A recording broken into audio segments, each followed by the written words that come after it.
Praise the lord. ఈ దిన దేవుని వాగ్దానము. నేను కూర్చుండుట నేను లేచుట నీకు తెలియను, నాకు తలంపు పుట్టక మునిపే నీవు నా మనసు గ్రహించుచున్నావు. కీర్తనల గ్రంథము 139వ కీర్తన 2వ వచనము. దేవుడు మనలను గమనిస్తున్నాడు. మనము చేయు ప్రతి పనిని ఆయన చూస్తున్నారు. దాన్ని బట్టి కీర్తనకారుడు ఇలా అంటున్నాడు, నేను కూర్చుండుట నేను లేచుట నీకు తెలియను, నాకు తలంపు పుట్టక మునిపే నీవు నా మనసును గ్రహించి ఉన్నావు. ఆయన యందు మనకున్న విశ్వాసమును బట్టి మనకు బహుమానం ఇవ్వడానికి అవకాశాల కొరకు దేవుడు ఎంతగానో ఆసక్తి చూపుతున్నాడు.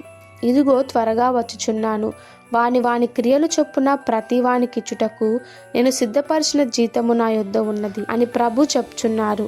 అంటే ఈ లోకంలో ఉన్నప్పుడు మనుషులు వారు జరిగించే క్రియలను బట్టి జీతము పొందుకుంటారు. అయితే ఇప్పుడది ఒక విధముగా ఉల్లాసముగాను మరొక విధముగా భీతికరంగా ఉండవచ్చు. దేవుడు మనలను గమనిస్తున్నాడు. మనము కూడా దానిని బట్టి తప్పించుకోలేము అని మనం తెలుసుకోవాలి. ఎవరు కూడా దాని నుండి తప్పించుకోలేరు అన్న విషయం మనం తెలుసుకోవాలి. దేవుడు కునుకడు, నిద్రపోడు. తలుపుల వెనుక జరిగే ప్రతి విషయము ఆయనకు తెలుసు. కాబట్టి మన కదలికలన్నీ దేవుడు చూస్తున్నాడని మనం గ్రహించి దాన్ని బట్టి మనము జీవించాలి. ఈ దిన దేవుని వాగ్దానము మనందరి జీవితంలో నెరవేరేలాగున ప్రభు కృప మనకి తోడై ఉండునుగాక.